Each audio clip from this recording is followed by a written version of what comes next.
ইউসুফ, সূরা ইউসুফ, এই সূরার মধ্যে আল্লাহ তাআলা হযরত ইউসুফ পয়গম্বরের এক কাহিনী বর্ণনা করেছেন। ইউসুফ আলাইহিস সালাতু ওয়াস সালামের পিতার নাম ছিল ইয়াকুব আলাইহিস সালাতু ওয়াস সালাম। ইয়াকুব আলাইহিস সালাতু ওয়াস সালামের পিতার নাম ছিল ইসহাক আলাইহিস সালাতু ওয়াস সালাম। ইসহাক আলাইহিস সালাতু ওয়াস সালামের পিতার নাম ছিল ইব্রাহিম আলাইহিস সালাতু ওয়াস সালাম। ইব্রাহিম আলাইহিস সালাতু ওয়াস সালামের দুই সন্তান, একজন হলো ইসমাইল আর একজন হলো ইসহাক। ইসহাক ছোট সন্তান। ইসহাক আলাইহিস সালামের সন্তান হলো ইয়াকুব, ইয়াকুবের সন্তান হলো ইউসুফ। ইয়াকুব আলাইহিস সালাতু ওয়াস সালামের 12টি সন্তান ছিল। কয়টি সন্তান? 12টি সন্তান ছিল। 12 সন্তানের মধ্যে প্রথম বিবির ঘরে সন্তান হচ্ছে 6 সন্তান, 2 বাদীর ঘরে 2 সন্তান করে 4 সন্তান। হইছে কত? 6 আর 4 কত? 10। শেষের বিবি, যে ছোট বিবি, এই বিবির ঘরে সন্তান হলো 2 সন্তান, ইউসুফ বিনয়ামিন, 2 ভাই।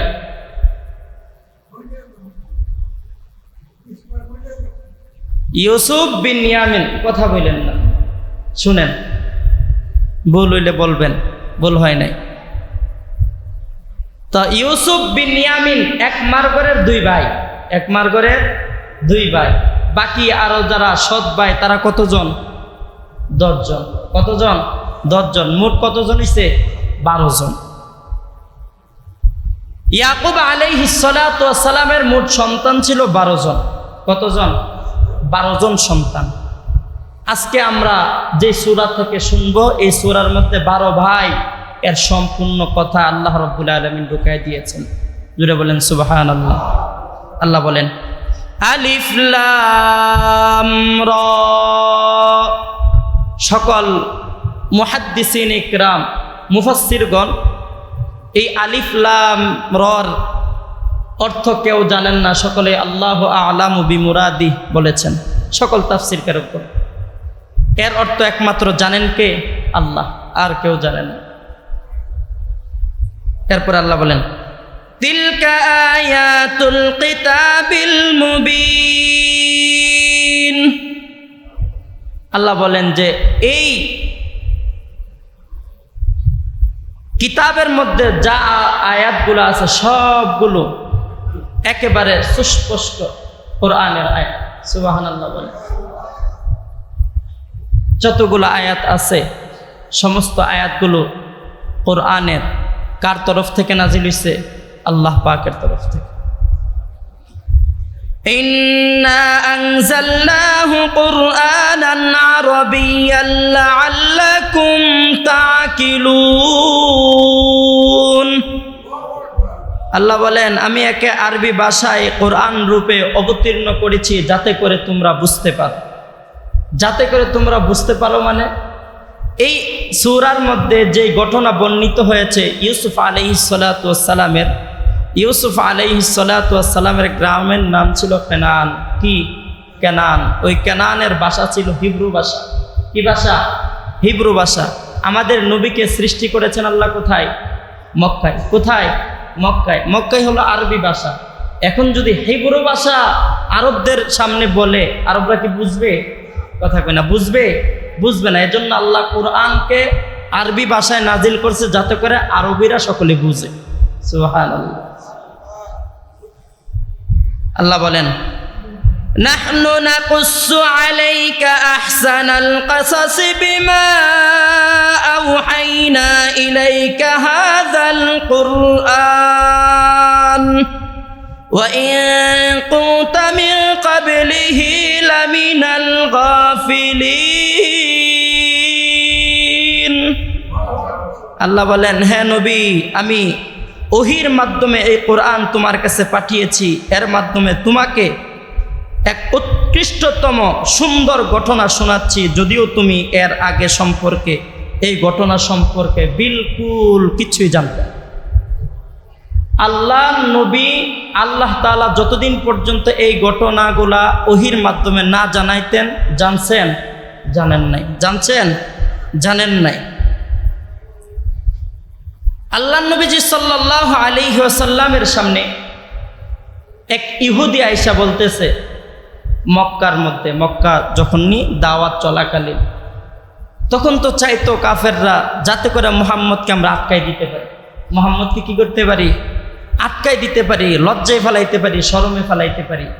এই চিন্তাই করতেন কাফেররা। কি বলেন? এই কেউ চিন্তা করতেন না? তো আয়েশা বলতেছে, মুহাম্মদ, ইউসুফ আলাইহিস সালাতু ওয়াস সালামের বাড়ি কেনান, উনি মিশরে গেলেন কিভাবে? আপনি বলেন। আসলে আল্লাহ নবী কি জানতেন এই ঘটনা? কথা কয় না। জানতেন?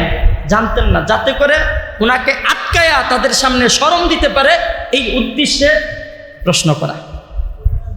আল্লাহ নবী সাল্লাল্লাহু আলাইহি ওয়াসাল্লাম এই প্রশ্ন শুনে একটু চুপ করে রইলেন। একটু কি করলেন? চুপ করে রইলেন। তো চুপ করার মাধ্যমে আল্লাহ পাকের পক্ষ থেকে জিবরাইল আমিন আয়েশা সুন্দর করে এই ঘটনাটা শোনাই দিয়েছে। জোরে বলেন সুবহানাল্লাহ। ঘটনাটা সুন্দর করে এসে শোনাই দিলেন যে তাদের 10 ভাইয়ের চক্রান্তে আল্লাহ রাব্বুল আলামিন তাকে কেনান থেকে তার জীবন রক্ষার্থে মিশরে পৌঁছায় দিয়েছে। তারা ফিলিস্তিনের অধিবাসী ছিলেন। ফিলিস্তিনের এক অঞ্চলের নাম কেনান। তো আল্লাহ রাব্বুল আলামিন বলেন, إذ قال يوسف لأبيه يا أبت إني رأيت 11 كوكبا والشمس والقمر رأيتهم لي ساجدين। তারা 10 ভাই দেখলো যে একটা এতিম সন্তান, মা নাই। ইউসুফ আলাইহিস সালাতু ওয়াস সালাম আর বিনিয়ামিন 1 বছরের আগ পিস 2 সন্তান জন্ম নিছে। বছরের শুরুর মাথা দিক দিয়ে ইউসুফ জন্মাইছে, শেষের দিক দিয়ে বিনিয়ামিন জন্মগ্রহণ করছে। 2 সন্তানের চাপে আল্লাহ রাব্বুল আলামিন তাদের মাকে দুনিয়া থেকে উঠাই নেওয়ার পরে এখন বিনিয়ামিন এবং ইউসুফকে দেখাশোনা করে তাদের বাবা ইয়াকুব আলাইহিস সালাম। কে দেখাশোনা করে? ইয়াকুব আলাইহিস সালাম। আর ইউসুফ আলাইহিস সালাতু ওয়াস সালাম তাদের সবার থেকে সুন্দর ছিলেন। আল্লাহ রাব্বুল আলামিন দুনিয়া যা কিছু সাজাইছে, যা কিছু সুন্দর বস্তু আপনারা দেখেন না কেন, অর্ধেক সৌন্দর্য আল্লাহ তাআলা ইউসুফ আলাইহিস সালামকে দান করছেন। আর অর্ধেক সৌন্দর্য দিয়ে গোটা পৃথিবী সাজাইছে। যত প্রাণী দেখেন, মানুষ, গরু, ছাগল, যত জীবজন্তু দেখেন, যত দুনিয়ার মধ্যে যা কিছু দেখেন, সব কিছু সাজাইছে অর্ধেক সৌন্দর্য দিয়া। আর অর্ধেক সৌন্দর্য আল্লাহ ইউসুফ আলাইহিস সালামকে দান করছে। জোরে বলেন সুবহানাল্লাহ। সন্তানটা কেমন সুন্দর! ইয়াকুব পয়গম্বর, তাদের মা ইউসুফ এবং বিনিয়ামিনের মা দুনিয়া থেকে বিদায় হওয়া যাওয়ার পর ইয়াকুব আলাইহিস সালাতু ওয়াস সালাম 2 সন্তানকে দেখাশোনা করেন, নিজের পাশেই রাখেন, কোথাও গেলে নিজের সাথেই নিয়ে যান, অন্য কোথাও থাকতেন না। একমাত্র এই 2 সন্তানকে কে দেখবে বলে সকল মায়া আর মহাব্বত সন্তান ইউসুফের দিকে ইয়াকুব আলাইহিস সালাতু ওয়াস সালামের। কারণ দেখতে পান তার ঔরজত্র 12 সন্তানের মধ্যে আল্লাহ রাব্বুল আলামিন ইউসুফ পয়গম্বরকে পয়গম্বর হিসাবে মনোনীত করবেন। শুধু চেহারা দেখে নয়, বাবারা দেখতে পারবেন সন্তানের আগাম, সন্তানের সৌন্দর্য, সুন্দর চেহারা দেখে, সন্তানের কথাবার্তা দেখে সন্তানের কিছু আশ করতে পারেন। কথা বলেন ঠিক না? ঠিক না? এই সন্তান যে ইউসুফ পয়গম্বর হবেন এটা বাবা ইয়াকুব বুঝতে পারলেন। কারণ একদিন রাত্রে যখন ইয়াকুব পয়গম্বর ইউসুফ আলাইহিস সালাতু ওয়াস সালামকে নিয়ে ঘুমায় পড়লেন, সন্তান সকালবেলা ঘুম থেকে ওইটা বাবাকে ডাক দিয়া বলেন, বাবা, ইয ক্বালা ইউসুফ লি আবিহি ইয়া আবাতি ইন্নী রাআইতু 11 কাওকাবা ওয়াশ-শামসা ওয়াল কামারা রাআইতুহুম লি সাজিদিন। ইউসুফ ডাক দিয়া বললেন, বাবা আজকে রাত্রে আমি একটা স্বপ্ন দেখছি। জোরে বলেন সুবহানাল্লাহ। আজকে রাত্রে বাবা আমি একটা স্বপ্ন দেখছি, আপনার কাছে আমি স্বপ্নটা বলতে চাই। বাবা বললেন, বলো স্বপ্ন, কি স্বপ্ন তুমি দেখেছো? ইউসুফ আলাইহিস সালাতু ওয়াস সালাম ডাক দিয়া বললেন, বাবা ইয ক্বালা ইউসুফ লিআবিহি, এ বাবাজি, ইয়া আবাতি ইন্নী রাআইতু আহাদা আশারা কাওকাবা, আমি স্বপ্নে দেখেছি 11টি নক্ষত্র এবং সূর্য চন্দ্র আমাকে সেজদা করেছে। সুবহানাল্লাহ, জোরে বলেন। 11টা তারকা। কয়টা তারকা? 11টা তারকা, চন্দ্র এবং সূর্য আমাকে কি করেছে? সম্মানের সেজদা করেছে। বাবার সামনে যেই মাত্র এই কথা সন্তান বললেন, হযরত ইউসুফ এই কথা বলা মাত্রই বাবা ডাক দিয়া বললেন, ক্বালা ইয়া বুনাইয়া, হে সন্তান, লা তাকসুস রুইয়াকা আলা ইখওয়াতিক, তুমি তোমার এই স্বপ্নকে তোমার ভাইদের সামনে বলবা না। তোমার ভাইদের সামনে বলবা না। কেন বলবা না? আল্লাহ বলেন, ফায়াকিদু লাকা কাইদা, কারণ তোমার ভাইয়েরা তোমার এই স্বপ্ন শুনে চক্রান্ত করবে, ষড়যন্ত্র আতাইবে। কারণ ইউসুফ আলাইহিস সালাতু ওয়াস সালামকে তার বাবা ইয়াকুব আদর করেন, এটা তার 10 ভাই দেখেন কি দেখেন না? একটু হিংসা লাগে। কি লাগে? যে আমরা 10 ভাই বাবাকে কামাই করে খাওয়াই, আমাদের মা বাবার সেবা যত্ন করে, সব কিছু করে, কিন্তু আমাদেরকে আদর করে না। সব আদর শুধু ইউসুফকেই করে। মনের মধ্যে একটু বদগুমানি, মনের মধ্যে একটু তার প্রতি রাগ গুসা, এগুলা যে করছে। ইয়াকুব আলাইহিস সালাতু ওয়াস সালাম 10 সন্তানের মনের খবর বুঝতে পারছেন কি পারেন নাই? পারছেন। এজন্য বললেন যে তোমার এই স্বপ্ন তোমার ভাইদের সামনে কি করো না, বলো না। জোরে কয় না, বলো না। কি করে না? বললো না। কারণ বলবা তো ফায়াকিদু লাকা কাইদা, তারা তোমার বিরুদ্ধে ষড়যন্ত্রটা। কিন্তু 10 ভাই তো খুব চৌকাশমান। ইউসুফ কি বলে আর না বলে এগুলা কান পাইতা শুনে। কি বলে আর না বলে কি করে? কান পাইতা শুনে। এই কথা যে ইয়াকুব নবীকে ইউসুফ আলাইহিস সালাম বলছেন, এক ভাই কান পাতা শুনা ফেলছে। সমাজে এমন কিছু লোক আছে নাকি অন্য করে বলে আর বেড়ার ফাঁদ দিয়া উকি মাইরা দেখে কি বলে আর না বলে, আছে না নাই? তো তাদের এক ভাইও এই ঘটনা কি করছে? কান পাইতা শুনা ফেলছে। শুনা ফেলার পরে বাকি 9 ভাই, ওই সৎ 9 ভাই, এই 9 ভাইকে এক ভাই ডাকলো, এ হুনা কি কি কি শুনছুনি? ইউসুফ বাবাকে বলছে যে এ স্বপ্ন দেখছে 11টা তারকা আর চন্দ্র এবং সূর্য তাকে সেজদা করছে। এটা বাবাকে বলছে, আর বাবা বলছে যে তোমাদের কাছে এই কথা না বলার কারণে আর আমি আরি পাইতা শুনে ফেলছি বলছি। যেই মাত্র এই কথা বলছে, ভাইরা তো বুঝতে পারছে, দেখছো বাবাই এরে আদর করার লাইগা, বাবা এরে এমনি বেশি আদর করে, আরো আদর করবে, এখন আমাদের কোনো পাত্তাই দিবে না। কে বলছে? ভাইরা বলছে। এখন তার বিরুদ্ধে ষড়যন্ত্র আটাইতেছে, কিভাবে তাকে বাবার থেকে দূরে সরাইবে আর বাবা তাদেরকে আদর করবে। দূরে সরাইবার জন্য এখন চেষ্টা করতেছে। ইন্না শাইতানা লিল ইনসানি আদুউম মুবিন, কেননা শয়তান মানুষের প্রকাশ্য শত্রু।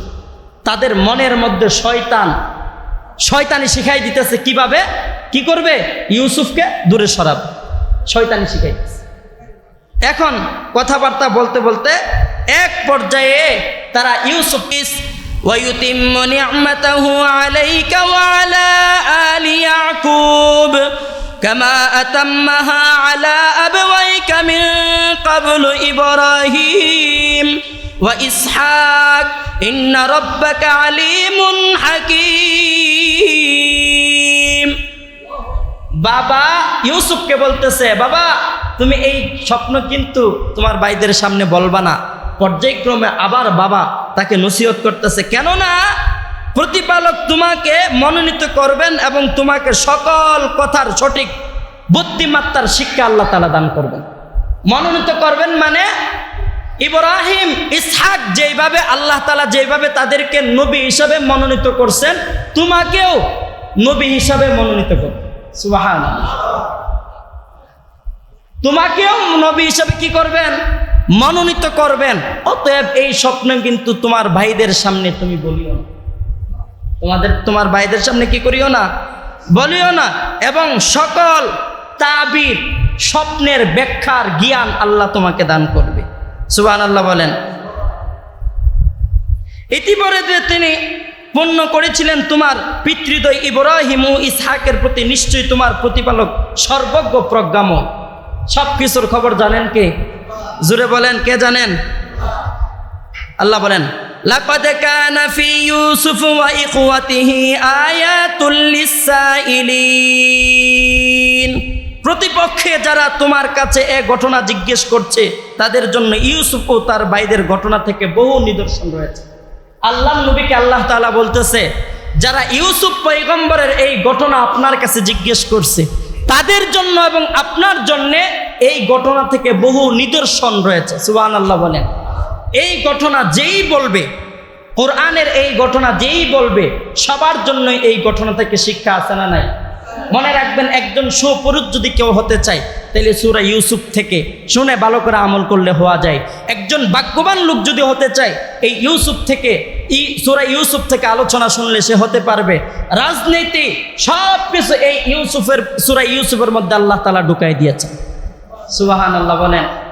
ইউসুফ আলাইহিস সালাতু ওয়াস সালাম এক সময় মন্ত্রী হয়েছিল কি হয়েছে না? এই ঘটনাও এই সূরার মধ্যে আছে না নাই? আল্লাহ সব প্রকারের ইলম, জ্ঞান আল্লাহ এই সূরার মধ্যে দান করছেন। জোরে বলেন সুবহানাল্লাহ। إذ قال ليوسف وأخوه أحبا إلى أبينا منا ونحن عصبة إن أبانا لفي ضلال مبين। যখন ইউসুফ তার ভাইগণ বলেছিল, নিশ্চয় আমাদের পিতার কাছে আমাদের কোনো মূল্য নাই, একমাত্র ইউসুফকেই আমাদের পিতা ভালোবাসে। ইউসুফকে আমাদের পিতা কি করে? ভালোবাসে। এখন কি করা দরকার? শুধু ইউসুফকেই ভালোবাসে, এই জন্য তারা কি একটা ষড়যন্ত্র আটাইলো। কি ষড়যন্ত্র আটাইলো? যে 10 ভাই মিলা যে ইউসুফকে বাবার কাছে আর রাখা যাবে না, এখন ইউসুফকে আমরা হত্যা করব। জোরে বলেন না নাউজুবিল্লাহ। দুনিয়ার মধ্যে সব থেকে শ্রেষ্ঠ বড় অপরাধ হচ্ছে একজন মানুষ আরেকজন মানুষকে হত্যা করা। একজন মানুষ আরেকজন মানুষকে কি করা? জোরে বলেন, কি করা? হত্যা করা। এই হত্যা করা দুনিয়ার মধ্যে সব থেকে জঘন্যতম অপরাধ। কিন্তু তার এই 10 ভাই ইউসুফের বিরুদ্ধে বলল হত্যা করা। 10 ভাইয়ের এক ভাই বড় ভাই, এই বড় ভাইয়ের দিল ছিল নরম। সে বলল, না, আমি তাদের পক্ষে নাই, আমি তোদের পক্ষে নাই, কারণ আমি চাই না আমার ভাই ইউসুফ হত্যা হোক। এখন বাকি 9 ভাই বলল, তুই যদি না চাস তাহলে তোরও হত্যা করব। জোরে বলেন না নাউজুবিল্লাহ। বাকি 9 ভাই বলল, তুই যদি আমাদের সাথে না থাকো তাহলে তোমারও কি করব? হত্যা করব। এখন বড় ভাই তো নিরুপায়, তাইলে আমি তোদের সাথে আসি, তবে ইউসুফকে হত্যা করা যাবে না। ইউসুফকে এমন এক জায়গায় রাখবি যেই জায়গায় বাবার চোখের সামনে যেন সে না আসে। সে একটা কৌশলটাই দিল। সে একটা কি করলো? কৌশলটা। আল্লাহ বলেন, উকতুলু ইউসুফ আবিতরাহু আরদান ইয়াখলু লাকুম ওয়াজহু আবিকুম ওয়া তাকুনু মিন বাদি কওমান সালিহিন। সুতরাং তোমরা ইউসুফকে হত্যা করে ফেললে অথবা তাকে অন্য কোথাও স্থানে ফেলে আসো, যাতে তোমার পিতা সবটা মনোযোগ কেবল তোমাদের দিকে চলে আসে। তারা মনে করছিল যে আমরা যদি ইউসুফকে হত্যা অথবা অন্য কোথাও সরাইয়া দেয় তাহলে এই বাবার আদর মহাব্বতরা শুধু আমরাই পাব। তাদের মনে কি এই আশা আকাঙ্ক্ষা ছিল। এখন কিভাবে ইউসুফকে দূরে সরানো যায় সেই সিদ্ধান্ত নিল। বড় ভাই বলল, হত্যা করলে তোমাদের সাথে আমি নাই, তবে একটা কাজ করে তারা দূরে সরাই দিতে পারো। এখন তারা এই 10 জন পরামর্শ করে চিন্তা করলো যে একটা নির্জন কূপের মধ্যে ফালানো হোক, যাতে করে প্রতিক্রা রাস্তা দিয়ে যাইতে লইলে কেউ উঠায়া তাকে এখান থেকে নিয়ে যায়, তাই লিদু বাবার সামনে থেকে চলে গেল। এখনকার যে মিডিয়ার যুগ, হারানো বিজ্ঞপ্তি দেওয়া যায়, আগে কি মিডিয়ার যুগ ছিল? কথা কয় না, ছিল। তার মানে কি বাবার চোখের আড়াল হলেই কি চললো, তাইলেই হল। বড় ভাইয়ের সিদ্ধান্ত। এক পর্যায়ে 10 ভাই মিলে সিদ্ধান্ত করে যখন ইয়াকুব পয়গম্বরের সামনে যাবেন, ইয়াকুব পয়গম্বর আগের দিন রাত্রেবেলা স্বপ্ন দেখে 10টা বাঘ হযরতে ইউসুফকে মাঝখানে রাইখা থাবা দেওয়ার চেষ্টা করতেছে। রাত্রেবেলা স্বপ্নে যুগে দেখেন কিভাবে বাঁচবে পাহাড়ের উপর থেকে। ইয়াকুব পয়গম্বর ইউসুফ ইউসুফ বলে চিৎকার মারে, কিন্তু 10টা বাঘ কোনোভাবেই ইউসুফকে ছাড়তেছে না। এক পর্যায়ে একটা বাঘ একটু জায়গা করে দিল যাতে করে ইউসুফ কোনো মতে জানে প্রাণে বেঁচে যায়। ইয়াকুব নবী এই স্বপ্ন যেই রাত্রে দেখলেন, ইয়াকুব নবীর ঘুম ভেঙে গেল। কিন্তু পরের দিনই 10 ভাই বাবার সামনে যাইয়া বলল, বাবা আপনি কি চান না আমাদের সাথে আমাদের ভাই খেলাধুলা করুক? ইউসুফ তো এখন বড় হয়েছে, সে রাস্তাঘাট চিনার দরকার আছে, খেলাধুলার দরকার আছে। আর আমরা যেই জায়গায় খেলাধুলা করতে যাই ওই জায়গার মধ্যে অনেক সুন্দর মনোরম পরিবেশ, ফল ফুল অনেক ইত্যাদি আছে, যাতে করে সে খাইতে পারবে, সুস্বাদ অর্জন করতে পারবে, এমনকি খেলাধুলাও করতে পারবে। 10 ভাই যাইয়া বাবার সামনে এইভাবে অনুনয় বিনয় করতেছে তার ছোট ভাই ইউসুফকে দেওয়ার জন্যে। বাবা ডাক দিয়া বলে, সন্তান আমার তো 2টা ভয় হয় তোমাদের হাতে আমার সন্তানকে ছেড়ে দেওয়ার জন্যে। 1 নাম্বার, আমার চোখের আড়াল আমার ইউসুফ হক হয়, এটা আমি চাই না। 2 নাম্বার ভয় হয়, আমার তো ভয় হয় তোমরা তো আমার সন্তানকে নিয়ে ওই যে চোখের মধ্যে মাটির মধ্যে খেলাধুলা করবা, আর এই দিক দিয়া বাঘ আইসা আমার সন্তানকে খেয়ে ফেলবে। আমার বাঘ আইসা আমার সন্তানকে নিয়ে যাবা, তোমরা অমনোযোগী থাকবা। বাবা বলতেছে, কিন্তু 10 সন্তানের অনুনয় আর মিননয় কোনোভাবেই কমতি নয়। বাবাকে বলল, বাবা আমরা 10 জনের একটা জামাত, শক্তিশালী জামাত, আমরা 10 জনের এক একজন এক একটা বাঘকে আটকায় ধরে রাখতে পারি। চিন্তা করছেন না কতটুকু শক্তি? এক একজন একটা বাঘের কি করতে পারে? আটকায় রাখতে পারে। আমরা 10 জনের একটা জামাত, আমরা ইউসুফের দিকে খেয়াল রাখবো, ইউসুফকে কোনোভাবেই দিব না, বাঘের হাতে ছেড়ে দিব না আমরা। বাবা এক পর্যায়ে যখন এইভাবে অনুনয় বিনয় করতেছে, ছোট ভাই ইউসুফ ডাক দিয়া বলে, বাবা যেহেতু ভাইয়েরা আমাকে যেহেতু বলছে যে তারা আটকায় রাখবে, তারা দেখভাল করে রাখবে, সেহেতু আমাকে দিয়ে দেন তাদের সাথে। বাবা বললেন, যেহেতু তুমি যেতে চাও তাহলে যেতে পারো। 10 সন্তানকে বললেন, তোমরা কিন্তু খেয়াল রাখবা আমার সন্তান যেন কোনোভাবেই কোনো বাঘ অবস্থাতেই আমার সন্তানের প্রতি কোনো প্রাণী আক্রমণ না করতে পারে। এক পর্যায়ে পরের দিন যখন মাঠের মধ্যে যাবে, 10 সন্তান মিলে ইউসুফকে নিয়ে যায়, বাবার সামনে ইউসুফকে কোলের মধ্যে উঠায়। এই ভাই চুমুকায়, এই বের কোল থেকে অন্য ভাই নিয়ে যায় চুমুকায়। এত আদর দেখে বাবার মন উৎফুল্লিত হয়ে উঠে পড়লেন। বাবার আনন্দকে দেখে, দেখো আমার ইউসুফকে আমি যেইভাবে আদর করি, ভাইয়েরাও সেইভাবে আদর করে। ভাইয়েরাও কিভাবে? সেইভাবে আদর করে। যখন ইউসুফ পয়গম্বরকে নিয়ে কিছু দূর যাওয়ার পরে বাড়ির আড়াল আর বাড়ি দেখা যায় না।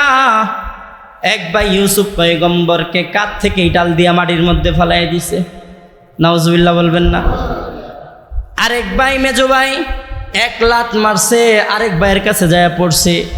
আরেক ভাই কিল মারছে, আরেক ভাইয়ের কাছে গেছে, আরেক ভাই ধাক্কা মারছে। এইভাবে মায়ের শুরু হয়েছে উপরের মধ্যে।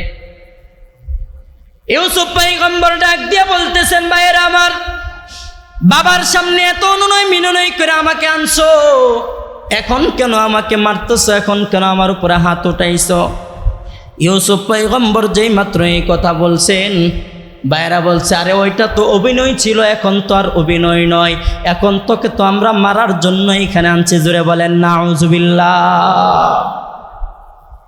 ওই যে বড় ভাই হৃদয়বান ব্যক্তি, তার চোখে দিয়া পানি, হাইরে নিজের ভাইকে কিভাবে মারতেছে। কিন্তু অন্য 9 জনের দিল তো প্রাসান হৃদয়ের। তারা এক পর্যায়ে নিয়ে নির্জন এক কুয়া, এই কুয়ার মধ্যে, কূপের মধ্যে ফালাইয়া দিছেন। যেই মাত্র ফালাইয়া দিছেন, আল্লাহ এই সম্পন্ন ঘটনা দেখেন কি দেখেন না? জোরে বলেন দেখেন কি দেখেন না? আল্লাহ রাব্বুল আলামিন বললেন, জিবরাইল 10 ভাই মিলে আমার পয়গম্বর ইউসুফকে কূপের মধ্যে ফেলায় দিবে। ও জিবরাইল, আমার ইউসুফের পায়ের মধ্যে যেন এক ফোঁটা পানি না লাগে, তুমি আমার ইউসুফকে যাইয়া ফিরাও। আল্লাহু আকবার, জোরে বলেন। তুমি আমার ইউসুফকে যাইয়া ফিরাও। হযরতে জিবরাইল আমিন তখন সিদরাতুল মুনতাহা, একবারে গুড়ার মধ্যে সিদরাতুল মুনতাহার মধ্যে ছিলেন। আল্লাহ রাব্বুল আলামিন যেই মাত্র আদেশ দিলেন, জিবরাইল আমিন 600 নূরের পাখা দিয়ে একটা বাড়ি মারলেন। ইউসুফও নেচে যায়, জিবরাইল আমিনও নেচে যায়। যেই মাত্র পানির মধ্যে লাগবেন, এই মাত্র জিবরাইল আমিন তার নূরের পাখাটা ইউসুফ পয়গম্বরের পায়ের নিচে বিছায়া দিয়েছে। হযরত ইউসুফ পয়গম্বর জিবরাইল আমিন পাখার মধ্যে দাঁড়ায় ফেললেন। 10 ভাই চলে গেছে। জিবরাইল আমিন সান্ত্বনা দেয়, ইউসুফ পয়গম্বর, আপনার জন্য সুসংবাদ আছে, আপনি টেনশন করবেন না। ভাইয়েরা হয়তো আপনার মর্ম দিতে পারে না, এক সময় এই ভাই আপনার দ্বারে দ্বারে ঘুরবে। আল্লাহু আকবার বলেন। জিবরাইল আমিন পয়গম্বর ইউসুফকে সান্ত্বনা দেয় আর বলে, আপনি টেনশন করবেন না, চিন্তাও করবেন না। এই কূপের মধ্যে পয়গম্বর ইউসুফ 3 দিন সময় কাটালেন। আর বড় ভাই যেই ভাই প্রত্যেক দিন এক বেলা করে তার ভাই এই কূপের মধ্যে ইউসুফ পয়গম্বরকে আইনা নাস্তা দিয়ে যায়। ভাইয়ের মনে ভাইয়ের ভালোবাসা, বাকি তার তো মহব্বত। কূপের মধ্যে ফালাইয়া 10 ভাই বাবার সামনে যাবে। বাবার সামনে যাবে, কিভাবে যাবে? কারণ ভাই তো ফালাইয়া দিছে, একটা তো অজুহাত বার করতে হবে। কথা বলেন, একটা তো অজুহাত বার করতে হবে। কিভাবে আমি আমার বাবার সামনে যাব? কারণ বাবার আদরের দুলাল ইউসুফকে আমরা দূরে রাখতেছি। বাবার তো কোনোভাবেই সহ্য হবে, কোনোভাবেই সহ্য হবে। রাতের বেলা কন্দ্রন অবস্থায় কাঁদতে কাঁদতে 10 ভাই বাবার সামনে উপস্থিত হয়। বাবার সামনে উপস্থিত হয়ে বলে, বাবা, আপনি তো বলেছিলেন আপনার ছেলেকে নেকড়ে বাঘে খেয়ে ফেলবে। ঠিকই আপনার কথা বাস্তব হলো, আপনার সন্তানকে নেকড়ে আইসা খেয়ে ফেলছে। আমরা 10 ভাই খেলার মধ্যে মনোযোগ ছিল, আমাদের কাপড় চোপড়ে এগুলো দেখার জন্য তাকে বসাইয়াছিলাম। এক পর্যায়ে আমরা খেলতে খেলতে দূরে সরে গেছি। এমন সময় একটা বাঘ এসে আমাদের ভাইকে এমনভাবে খাইছে যে একটা আঙ্গুল পর্যন্ত পাই নাই। ঘটনা কি সত্য না মিথ্যা? বাবা কিন্তু এর আগের রাত্রে স্বপ্ন কি দেখছিল? 10 বাঘ ইউসুফকে কি করতেছে? দাওয়া করতেছে। এক ভাই ফাঁক করে দিছে। বুঝতে আর কি বাকি আসেনি? পয়গম্বর ইয়াকুব বলো, তোমাদের এই কথা আমি কিভাবে সত্য, এটা আমি বিশ্বাস করব কিভাবে? এক ভাই বললেন, আমরা জানি যদি আমরা সত্য কথা বলি তারপরে আপনি বিশ্বাস করবেন না। এই জন্য ইউসুফ পয়গম্বরের শরীরের যেই জামা, এই জামাটা আমরা আপনার সামনে নিয়ে আসছি। দেখেন, এই জামা যেই মাত্র হাতে দিলেন, রক্ত মাখা একটা জামা। সঙ্গে সঙ্গে ইয়াকুব পয়গম্বর জামাটা এইভাবে মিলাইয়া বললেন, এটা এমন কেমন শিক্ষিত বাঘ, যেই বাঘে আমার ইউসুফকে খেয়ে ফেললো কিন্তু জামার মধ্যে আসর মাত্রা দেয় নাই, একটু তো ছিঁড়ে নাই। বাঘে খাইলে কি জামা আস্ত রাখবে? কিন্তু জামা তো ছিঁড়ল না। এটা কেমন শিক্ষিত বাঘ, যেই বাঘে জামা না ছিঁড়ে আমার সন্তানকে খেয়ে ফেলছে? এক পর্যায়ে এক ভাই বলে, দেখো, এক মিথ্যার পিছনে আরেক মিথ্যা লুকায়িত আছে ধরা পড়ার জন্যে। কথা বলেন ঠিক কিনা? যারা মিথ্যা সাজায় তাদের মিথ্যার পিছনে আরেক মিথ্যা থাকে কি থাকে না? 10 ভাই কিন্তু কাইন্দা কাইন্দা বাবাকে বলছে। কিন্তু দেখেন, পয়গম্বর জামা দেখা বললেন, এটা কেমন এই শিক্ষিত বাঘ, যেই বাঘে আমার সন্তানকে খাইলো কিন্তু আমার সন্তানের জামাটা ছিঁড়তে পারলো না। এক পর্যায়ে 10 ভাই বাবার উর থেকে ওইটা বিশ্বাস না করলে, বাবা আমরা একটা বাঘ ধরে নিয়ে আসি। দেখেন আপনি, ঠিকই 10 ভাই যে জঙ্গলা থেকে একটা বাঘকে ধরে আনছে। কি ধরে আনছে? বাঘ। অন্য প্রাণীর রক্ত মুখের মধ্যে লাগায় আনছে একটা বাঘ ইয়াকুব পয়গম্বরের সামনে। কেমন শক্তিশালী 10 ভাই, দেখেন, যে বাঘ ধরে নিয়েছে। সাধারণ কোন শক্তিশালী? 10 ভাই বাঘ ধরে আইন না বাবার সামনে বলল, বাবা দেখেন এই বাঘ যে আপনার সন্তানকে খাইছে। সন্তানকে খাওয়ার যে রক্ত, এই রক্ত মুখের মধ্যে লাগাইত আছে, বাঘ জিহ্বা বার করে নাড়াইতে চায়, কেমন যেন আল্লাহর কাছে বলতে চায়, আল্লাহ আপনি আমার জবানটা খুলে দেন, আমি পয়গম্বরকে বলি, তারা যে আমার উপরে মিথ্যা তহমত দিচ্ছে। আল্লাহু আকবার। সাথে সাথে আল্লাহ রাব্বুল আলামিন বাঘকে নির্দেশ দিলেন, বাঘ তুমি তোমার সত্য কথা বলে দাও। বাঘ সাথে সাথে ডাক দিয়া বলল, ইয়াকুব পয়গম্বর, আমি আপনার সামনে আসতে পারি, আমি খুব আনন্দিত, তবে আপনার 10 সন্তান যেই অপরাধী আমাকে বানাইছে, যে মিথ্যা তহমত দিছে, আমি আপনার সন্তান ইউসুফকে কোনোদিন জীবনে দেখিও নাই, আমি আপনার সন্তানকে খাই নাই, আমি আপনার সন্তানকে চোখে দেখি নাই। তবে ইয়াকুব পয়গম্বর, আপনার ব্যথাটা আপনি বুঝতে পারবেন, কারণ আজকে 3 দিন যাবত আমি আমার 2টা ছানাকে, আমি আমার 2টা সন্তানকে পাই নাই, যাদেরকে আমি দুধ খাওয়ায় বড় করতাম, এই 2টা ছানাকে নিয়ে নিচে, এই জন্য ক্ষুধার তাড়নায় আমি খাওয়া দাওয়া বন্ধ করে 2 সন্তানের আশায় জঙ্গলার চিপায় বসে আছি। আপনার 10 সন্তান যে আমাকে ধরে আনছে। বাবা বললেন, সন্তানরা তোমরা তো মিথ্যা তহমত দিচ্ছ, কারণ এই বিচার আমি কার কাছে দিব তোমাদের ব্যাপারে? আমি তো জজ, আমি তো বিচারক, আমি তো সব, আমি কার কাছে এই বিচার দিব? আমি আমার রব আল্লাহর কাছে আজকের দিনের এই বিচার দিয়ে রাখলাম, আল্লাহ তোমাদের ব্যাপারে ফয়সালা করে দিবেন। ইউসুফ আলাইহিস সালাতু ওয়াস সালাম কুয়ার মধ্যে 3 দিন ছিলেন। বণিক পথ দিয়ে একদল বণিক, যারা ব্যবসায়ী কাজের মধ্যে নিয়োজিত একটা দল, এই দলের লিডার হলো মালিক ইবনে জার। এই মালিক ইবনে জার তার একটা দল নিয়ে এই রাস্তা দিয়ে যাচ্ছেন। প্রতিমধ্যেই পানির পিপাসা, পানি শেষ হয়ে গেছে তাদের পিপাসার্থ। তারা বলতেছেন, এইখানে একটা কূপ আছে, এই কূপ থেকে পানি নিয়ে আসো, আমরা এইখান থেকেই পানি খাবো। কাফেলা থামাইয়া যেই মাত্র মালিক ইবনে জার এই কূপের মধ্যে বালতি আটালেন, জিবরাইল আমিন বললেন, এই বালতির মধ্যেই আপনার নির্দেশ, আল্লাহর নির্দেশ আপনাকে উঠতে বলছে। সাথে সাথে বালতি ফালানোর পরে ইউসুফ পয়গম্বর এই বালতির মধ্যে পা রাখলেন। মালিক ইবনে জার বালতি টানতেছেন, বালতি টানতে যেই মাত্র এত ওজন লাগে, মালিক ইবনে জার বলে, কিরে এত ওজন কিসের? বালতির মধ্যে পানি হলে তো এত ওজন হতো না। কিছু দূর আসার পরেই দেখা যায় অন্ধকার কুয়ার মধ্যে যারা ফিনকি দিয়ে আলো বের হয়ে গেছে।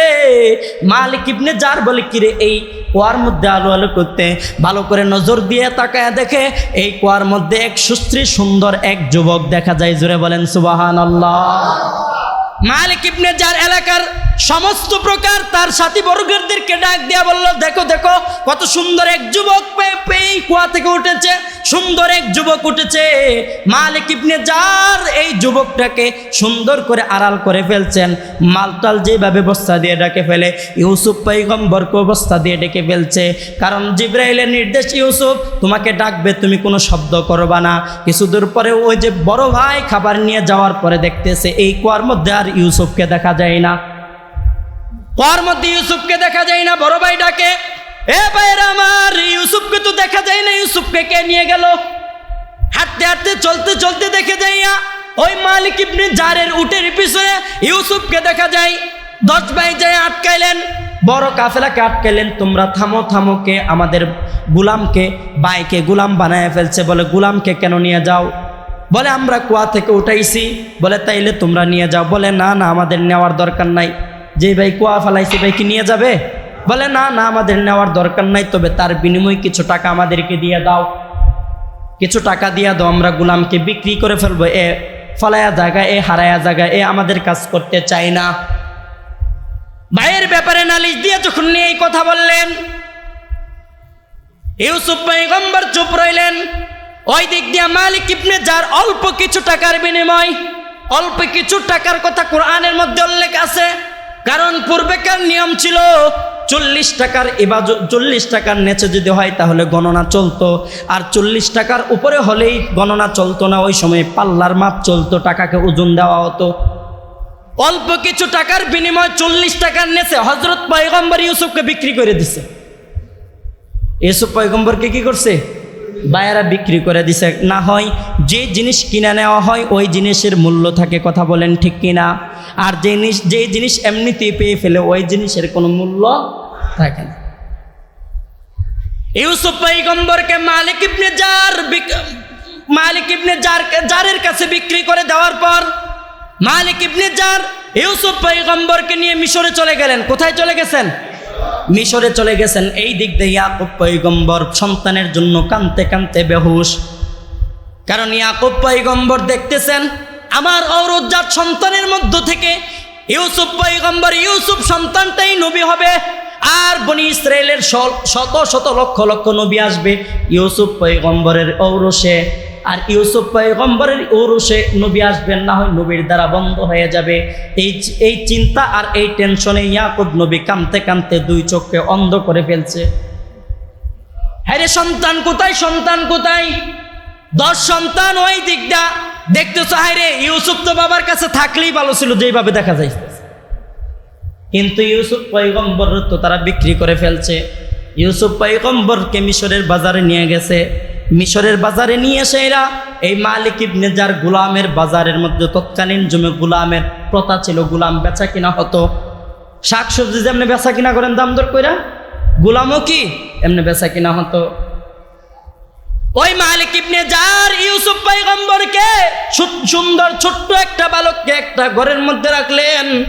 রাখার মধ্যে যেইভাবে হাট বসে, বার কি ধরে দিন ধরে হাট বসে, যেরকম মাসিননগর বাজার শুক্রবারে, সলিমগঞ্জ শনিবারে, মদিনগর সোমবারে, এমন হাট বসে কি বসে না? ঠিক তেমনইভাবে মিশরের মধ্যেও এমন দিন তারিখ ধরে বাজার বসতো, গোলামের বাজার হতো। ওই গোলামের বাজারের মধ্যে একটা উঁচু জায়গার মধ্যে ইউসুফকে একটা উঁচু জায়গা, উঁচু স্থানের মধ্যে বসাইলেন। আর সামনে মালিক ইবনে জার ঘোষণা দিচ্ছেন উত্তম একটা গোলাম বিক্রি হবে, সুন্দর একটা গোলাম বিক্রি হবে। যে দেখে সেই এই গোলামের সামনে যায় বীর জমায়। তার চেহারার দিকে তাকাইয়া কেউ চোখ সামনে থেকে নিতে পারে না, সবাই দাম করে।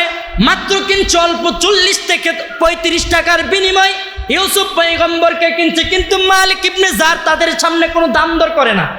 কেউ বলে 1 লক্ষ টাকা দিবানি, 2 লক্ষ টাকা দিবানি, এত লক্ষ স্বর্ণ মুদ্রা দিমু, তোমরা দিবানি। দাম কম না বেশি? জোরে বলেন, কম না বেশি? এইভাবে দাম দর শুরু হয়ে গেল। ইউসুফ পয়গম্বরকে দাম দর করতেছে, কিন্তু মালিক ইবনে জার ইউসুফ পয়গম্বরকে বিক্রি করে না। কারণ তার কাছে মনে হয় এই ইউসুফ সুন্দর বালক, এই সুন্দর গোলামের মূল্য দুনিয়ার থেকেও বেশি। কথা বলেন ঠিক কিনা? ভাইদের কাছে মূল্য না থাকতে পারে, কিন্তু ইউসুফ পয়গম্বরের মূল্য তার কাছে আছে না নাই? ওই দিক দিয়া এইভাবে দাম দর করতে করতে করতে করতে এক পর্যায়ে দাম দর কারোর কাছে কোনো বলে নাই। তৎকালীন জমানায় আজিজে মিশর যিনি মিশরের সর্দার ছিলেন, প্রধানমন্ত্রী ছিলেন, ওই প্রধানমন্ত্রীর কানের মধ্যে খবর গেল মিশরের বাজারে এমন এক গোলাম উঠছে, যে গোলামের মূল্য মিশরের কোনো ব্যক্তি দিতে পারে নাই। এত সুন্দর এক গোলাম উঠছে, তার কানে খবর গেছে। এই খবর যাওয়া মাত্রই ওই আজিজে মিশর বাজারের মধ্যে আসছে। আয়েশা দেখে আসলেই তো সত্য, কথা তো সত্য, কথা তো সত্য যে এই গোলামকে তো বিনিময় কেউ দিতে পারবে না, এত সুন্দর গোলামের বিনিময় দেওয়া সম্ভব না। এই খবর আবার জুলাইখার কানের মধ্যে গেছে। কার কানো? যে শত শত বছর ধরে এই যুবকের জন্য পাগল হয়ে আছে। ঘটনা বহু লম্বা, জুলাইখার ইতিহাস আরো লম্বা। এজন্য মুসলমান ইমানদার, ইউসুফ পয়গম্বরের সৌন্দর্য আল্লাহ কম দেন নাই, বেশি দিছেন? জোরে বলেন, কম দিছেন না বেশি দিছেন? কেমন বেশি দিছেন? অর্ধজাহানের সৌন্দর্য দিয়ে অর্ধজাহান সাজাইছে, আর অর্ধেক সৌন্দর্য দিয়ে আল্লাহ রাব্বুল আলামিন পয়গম্বর ইউসুফকে দুনিয়াতে পাঠাইছে। জোরে বলেন সুবহানাল্লাহ। সৌন্দর্যটা কি কম ছিল না বেশি ছিল? বেশি ছিল এই পয়গম্বর ইউসুফের।